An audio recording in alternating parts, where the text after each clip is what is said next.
With this budget today, do you think you can finally say to the Irish people that austerity is over now?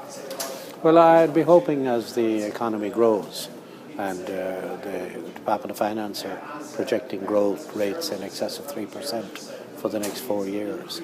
I would hope we wouldn't have to cut expenditure budgets or increase taxes significantly in the future.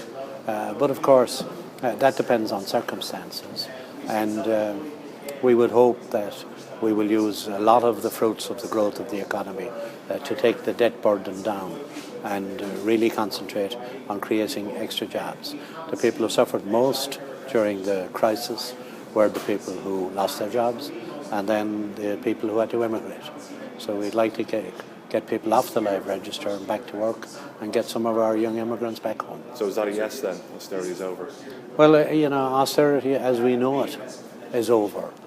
But you always have to be cautious and prudent about the future. Certainly the policies I will follow will all be geared to ensure that austerity is over.